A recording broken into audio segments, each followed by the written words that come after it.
Últimos domingos, la palabra de Dios nos ha invitado precisamente a adentrarnos en la experiencia de la oración. Y precisamente la oración, ya lo dirá después Santa Teresa de Jesús, consiste en tratar de amistad con quien sabemos nos ama. La oración no es un monólogo. Un monólogo es una única persona que está hablando. La oración no es un monólogo. La oración, por el contrario, es un diálogo.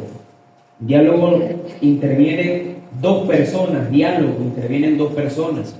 Por lo tanto, la oración es precisamente colocarme en la disposición y en la actitud de escuchar lo que Dios quiere decirme. Dios tiene algo que decirnos a nosotros. Dios tiene algo que comunicarnos. Una vez yo le escuchaba a un predicador algo bien interesante. Él comentaba una anécdota de una persona que se le acercó diciendo, el predicador era Martín Valverde, le preguntaron: Martín, pero ¿qué estoy haciendo que no escucho a Dios? Y Martín Valverde le decía a esta persona: bueno, ¿qué estás haciendo que no lo estás escuchando? Porque si algo tiene Dios es que le gusta comunicarse, hablarnos. Dios ha querido hablar nuestro propio lenguaje, para eso envió su Hijo Jesucristo, que asumió toda nuestra humanidad. Por lo tanto, es adentrarnos en la escuela de la oración, y si alguien nos enseña a entablar esa amistad con el Señor, a entablar esa amistad con Dios, es Jesús, el maestro por excelencia de la oración. ¿Y qué tan fundamental es cultivar una vida de oración en nuestra vida cristiana? Una vida cristiana que no se fundamenta en una profunda vida de oración es una vida cristiana que corre el riesgo de desvirtuarse. Es una vida cristiana que corre el riesgo de perderse en el camino y descubrir de alguna u otra manera, perderse en el sinsentido de la vida. Porque la oración es aquello que nos permite descubrir lo que Dios quiere de nosotros, lo que Dios pide de nosotros.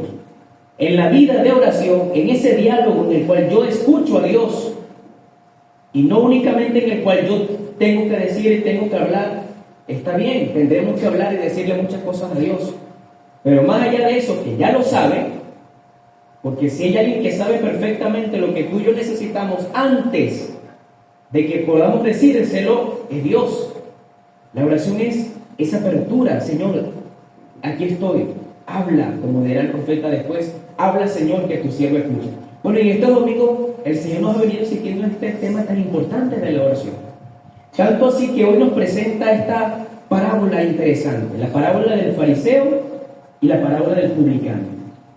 El publicano y el fariseo. Y esta parábola nos habla sobre una cualidad fundamental de la vida de oración, una cualidad fundamental que no podemos nosotros perder de vista. Ya veremos cuál es esa cualidad. Bueno, fíjense ustedes esta parábola, el publicano y el fariseo. ¿Quién es el fariseo?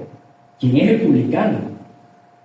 Cuando uno escucha, por ejemplo, por primera vez, o cuando uno escucha siempre la palabra fariseo, uno denota a alguien que se porta mal. Puede que sea el primer pensamiento que se nos viene a la mente. No, un fariseo es una persona de mala fama. Un fariseo, ese es un fariseo, alguien malo, alguien déspota, alguien traicionero. Puede que sea la primera significado que nos viene a la mente. Pero si nos miramos con detenimiento, ¿quiénes eran los fariseos en la época de Jesús? Los fariseos eran una facción político-religiosa del judaísmo que promovían el cumplimiento de la ley de Dios. Los fariseos eran aquellas personas religiosas que vivían de la Torá, vivían del cumplimiento de Dios, cumplían las normas de la Torá y de todos los 600 preceptos de la ley judía. Eran personas que buscaban progresivamente desde la propia vida y desde luego enseñarnos en todos el cumplimiento fiel de la Torá, de la ley de Dios. Por lo tanto, uno mira eso con detenimiento y no podrá decir, bueno, no eran tampoco gente de tan mala fama. No eran gente así mala, entre comillas. Desde luego vendremos más adelante cómo Jesús le va a reprochar las actitudes muy distintas. Como también nos lo puede reprochar a nosotros hoy. Porque en aquella época los fariseos, pero también nosotros como cristianos podemos tener actitudes farisaicas. Porque en sí el fariseísmo era algo bueno. El fariseísmo no lo mira con detenimiento, era algo bueno. O sea, ¿qué promovían ellos? Cumplir los mandamientos, cumplir la Torá, cumplir los preceptos, quizás de una manera exacerbada, quizás de una manera bastante estricta, pero de alguna manera algo bueno. Ahora, ¿qué es lo que va a denunciar Jesús de los fariseos? Evidentemente la doble vida. ¿Qué es lo que va a denunciar? Ustedes enseñan algo que no viven, que no sienten, que no practican. Pero desde luego también lo podrá denunciar el Señor de nosotros. ¿Es así o no es así? Sí. También el Señor podrá, tú llamas, tú te dices cristiano, pero ¿vives como cristiano? No vives como cristiano, vives como otra cosa, pero no con el verdadero sentido de lo que es ser cristiano. Entonces, es un llamado a la advertencia. El fariseo, ahora el publicano. ¿Quiénes eran los publicanos? Desde luego los publicanos sí eran una persona de mala fama en la época de Jesús. Los publicanos eran considerados pecadores públicos, eran considerados bandidos, porque trabajaban para el Imperio Romano, y precisamente ellos se cobraban los impuestos, y muchas veces de maneras mal vistas, malversaban los fondos para su propio enriquecimiento ilícito, robaban muchas veces. Esa sí era gente de mala fama, era gente que indudablemente muchos de ellos, vivían de un dinero mal habido, vivían era del robo, de lo que podían quitarle a los demás, de lo que podían hacerle a los demás. Entonces los publicanos evidentemente sí, era una profesión no muy bien vista para el judaísmo, y desde luego la fama de la práctica de muchos de ellos terrible también, porque vivían de un dinero mal habido. Desde luego sí tenían mucho que reprocharles. Ahora, el Señor nos presenta en esta parábola a estas dos personas, con estas cualidades que yo les acabo de explicar en este momento. Pero las dos personas van al templo, van a la casa de Dios a orar. Las dos personas van al templo a orar. Ahora vamos a ver cómo son las actitudes de ambos y cuál es la enseñanza que el Señor nos invita a nosotros. Una cualidad fundamental en nuestra vida de oración. La cualidad fundamental de la vida de oración es la oración humilde. La oración humilde. Una cualidad fundamental de la vida de oración es reconocernos precisamente que somos nada ante Dios, que Dios es todo. La oración nos permite reconocer la tierra que somos, la humildad. Ahora bien, fíjense ustedes las actitudes del fariseo y las actitudes del publicano.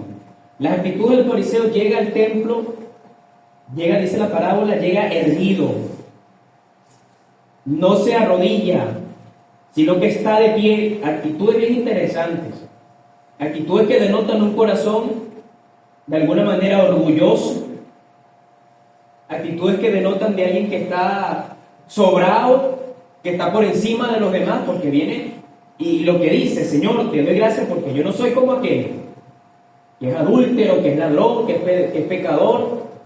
Yo sí cumplo, yo sí hago las cosas bien, yo sí soy santo y yo sí soy bueno. Pero desprecias a los demás. Pero miras a los demás con desprecio. Pero marginas, pero rechazas.